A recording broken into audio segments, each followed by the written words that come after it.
Hello and welcome to London Guided Walks podcast. In the coming episodes, we will be sharing our love and passion for London, its people, places and history in an espresso shot with a splash of personality. For those of you who don't know me, I am Hazel Baker, founder of LondonGuidedWalks.co.uk, providing guided walks, private tours and treasure hunts to Londoners and visitors alike, and now bringing you a jam-packed podcast during the time of the coronavirus. Joining me in the studio today is our erudite guide, Ian McDermott. Hello, good to be here. Now, Ian, I have a question for you. Does London's history really start with the Romans? Yes, I think it does. Archaeologists and historians like to be revisionist, which is to say they're always liking to challenge the prevailing orthodoxy. And a lot of archaeologists have said recently, well, look, we've done important work on the London area and we've found evidence of lots of activities. And in particular, we found burials in the reed beds alongside the Thames. And burials are important. They're important for a ritual point of view, obviously, but also in Iron Age Britain, that is the period before the Romans, they were used to demarcate boundaries. However, this really just proves the point. London was an empty space. No one is saying that empty spaces can't be important. And it's only with the Romans that you get a proper settlement in London. There is another sense in which history, in a broader sense, begins with the Romans, and that is that for Britain as a whole, Britain before the Romans came was an illiterate society, and it's only with history in the sense of our study of it, which is the reading of documents primarily, that we can begin to talk about history in the recorded sense. However, we've got a big problem with London, and that is that there are only a few references in Latin literature to London, and there's not really enough to construct in any meaningful sense a narrative history of London, and we are unusually reliant on archaeology to try to reconstruct the history of London in this period. Okay, so I get that, but why did they choose here? London is the first place where you can put a bridge across the Thames. Now we have to be a bit careful here because we're not entirely sure when the first bridge was constructed, and it was probably a few years after the Romans actually arrived. But for the future development of London, it's obviously extremely important that it's the first part on the coming up the river where you can construct a bridge.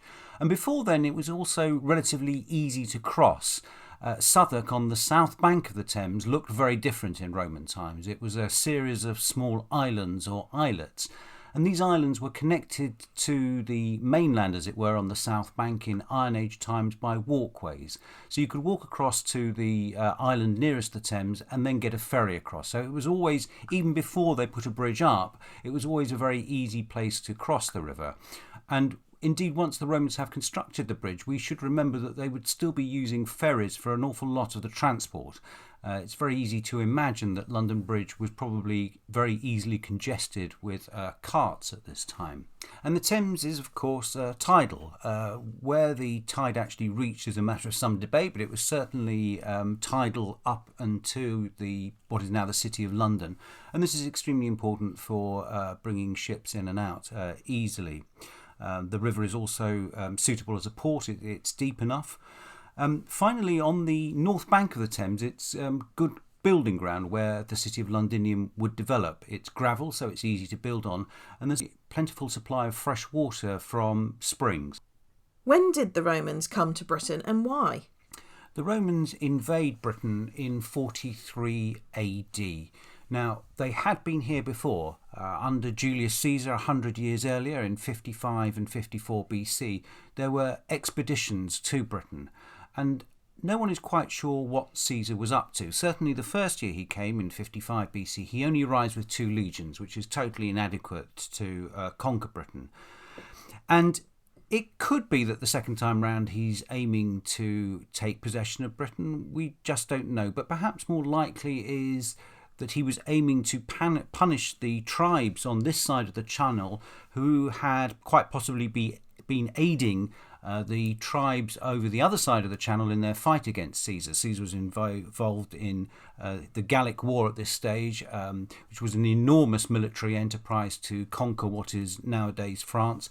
And during a quiet period, he may well have taken the opportunity in these 2 years to come over and punish allies of his enemies.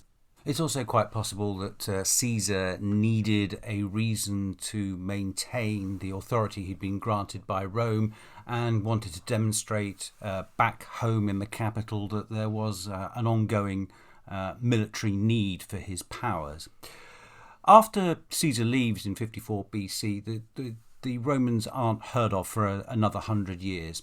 There's trade going on between Britain and the Roman Empire, so there's lots of archaeology, there's lots of coins and sherds found on the south coast in particular indicating commerce, but for 100 years the Romans aren't here.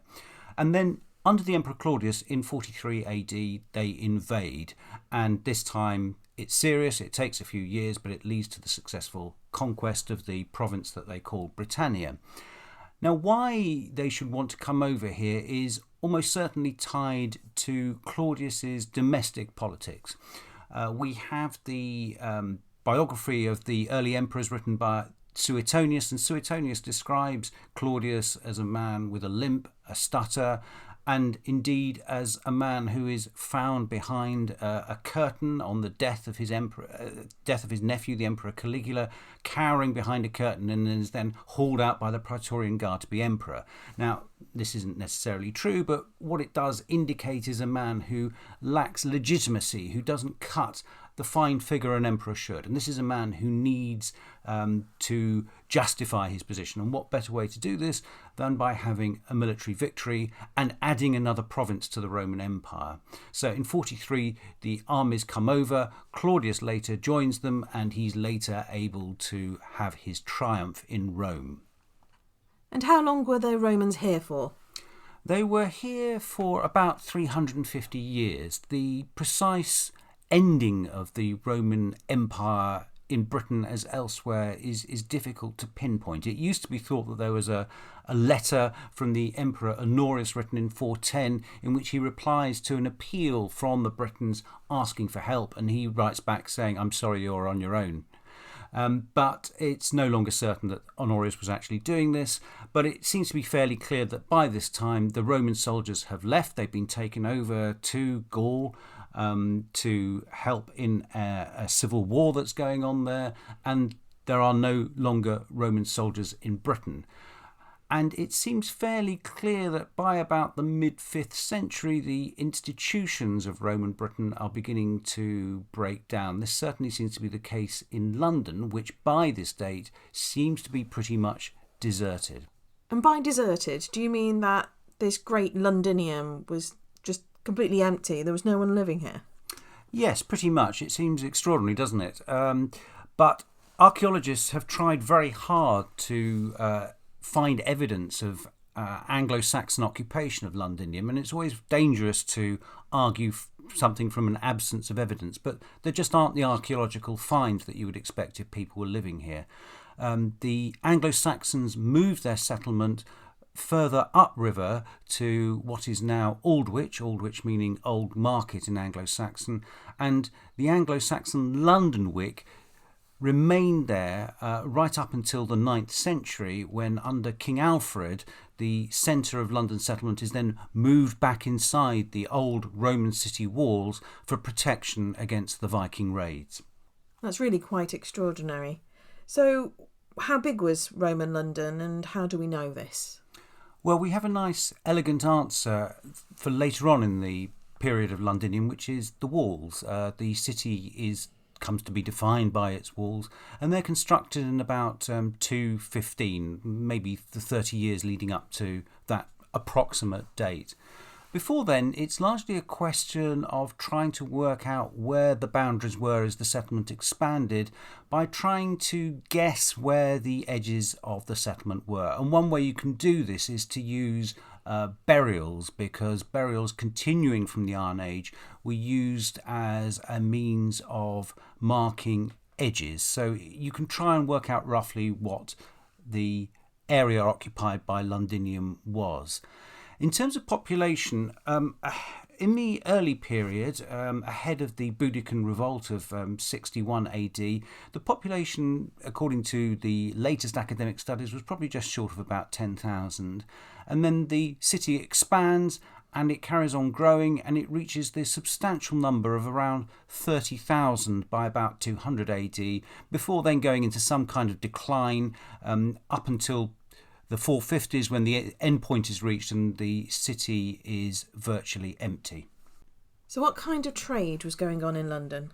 London was, above all, a commercial centre, and it may well be that a lot of its trade was to do with supplying the military who would arrive in London, cross the river at London, and then the supplies to the army could be sent out from the capital. But they were importing a whole range of things that were necessary for Roman life, including olive oil, and then they were also manufacturing things. So there's evidence for ironworking, there's evidence in the west of the city for some pottery making, and we've got to imagine that the Roman buildings were on their standard pattern, which is to say you would have shops on the front of buildings facing the streets, and then behind you would have the living quarters.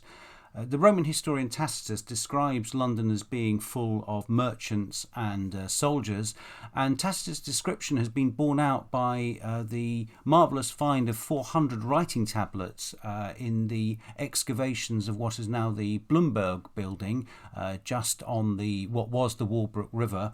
And there have been found over 400 tablets, and many of these are written by soldiers and by merchants. And presumably we weren't making wine in this country, so they had to import that as well.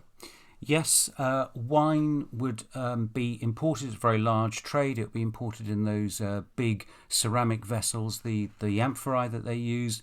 And we can also imagine that they probably had to import lots of their favourite delicacy, that stinky fish sauce known as garum.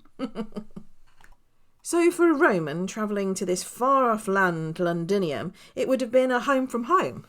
Yes, I think it would. Londinium must have been extremely impressive. I mean, we've already said that the population peaked at 30,000. That is enormous. It's far, far larger than anything else found in the province of Britannia.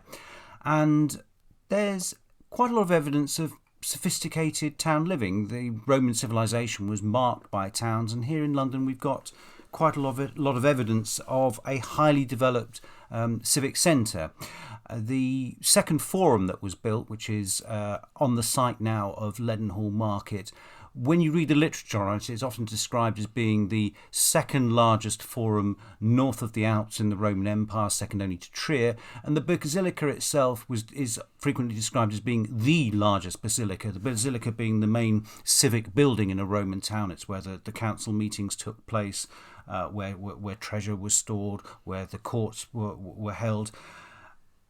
And the forum in London was enormous. Now, I don't think we need to take these second largest necessarily at face value. I can't really believe that people went around measuring these things and drawing up comparative tables in the Roman Empire, but nevertheless this was a huge civic centre. And if you go around the British Museum in the Rome devoted to Roman Britain, you can see a very fine head of the Emperor Hadrian that possibly once stood in this forum, and it's pretty much as fine as anything you'll find anywhere in the Roman Empire.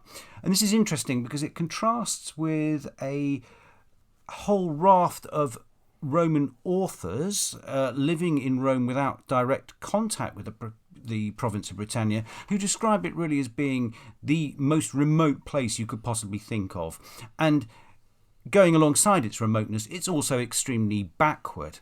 And this contrasts with the evidence we've got for the size of London. And I think probably the people living in Londinium may well have shared some of these patronising attitudes towards the native Britons, that were directed at the whole of the province, including probably the people in Londinium, by these people living in Rome who were being disparaging about the entire province without knowing a great deal about it.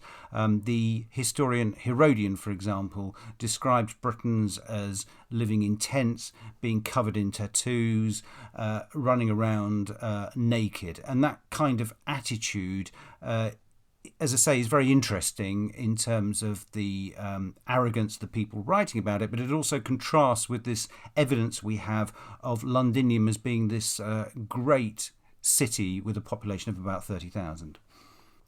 You touched on a Buddakan Revolt of 61 AD earlier. What do we know about it? Well, first of all, we're not entirely sure as to the date. It's either 60 or 61. But this was a huge rebellion against the then recent Roman occupation. Boudica had been married to Prasutagus, king of the Iceni. He was a client king of the Romans. And when he dies, he leaves his kingdom part to his daughters and half to the Roman state. And the Romans then renege on this agreement and take over the entire kingdom. They rape his daughters and they flog Boudica. And there's a big rising of her tribe, the Iceni, against the Romans, which is joined by other tribes.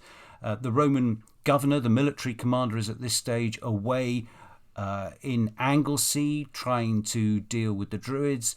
The new Roman state in Britannia is vulnerable, and this terrible rebellion takes hold. And Boudica sacks, burns Colchester, St Albans, and then turns to London. And Londonium itself is burnt. And the misfortune of the people then has become, in many ways, archaeologists' good fortune, because this burning of London has left a thin black layer in the archaeology, which greatly helps in the dating of matter. So if things are found beneath this Boudican layer, we know that they are before 60 or 61, and if they are above, we know they are after the revolt. So this was devastating. All of London was burnt, but the city recovers very quickly, and it's in around the mid-70s that we can see a huge public works building programme. They lay out the first forum, they build the first amphitheatre, and so we can see that there's a big public works programme, and Londinium recovers pretty rapidly after this revolt. At Tower Hill Station, there's a statue of a Roman emperor. Who is he and why is he there? He's the Emperor Trajan, and he looks rather splendid, and he's often used to illustrate books on Roman London. The problem is that he's not really Roman at all. He's an 18th century statue, and his head probably doesn't go with his body.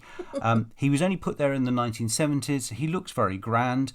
He was actually found in a scrapyard on the south coast in the 1920s, I think, and was placed there by the vicar of the local church, All Hallows, by the Tower. This description of it as being an 18th century statue that's cobbled together indicates that it's rather disappointing from people who are looking to do walks with a theme on Roman London. And this is perhaps added to by the fact that there's nothing linking the Emperor Trajan with the city of Londonium at all. There's no references to him connecting him with this city. And what of Roman London is there to see now? Well, just by this statue of Trajan that we're talking about is a huge surviving section of the Roman wall. It's enormously impressive.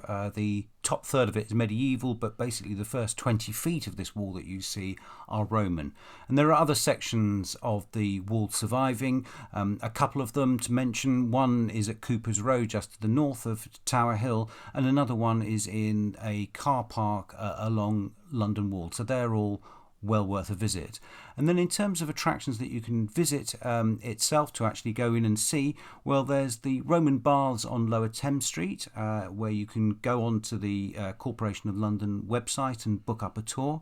There's the Mithraeum, the Temple of Mithras, which is in the Bloomberg building, and you can book online for that. And then finally, under Guildhall Art Gallery, you can go down and visit the remains of the amphitheatre. And all three of those are well worth doing. Thanks very much, Ian. Really interesting. And when coronavirus dies a death, then people will be able to venture out and enjoy your Roman London walk.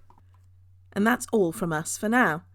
Don't forget to visit londonguidedwalks.co.uk/podcast for more detailed show notes, including photos, blog posts and recommended reading.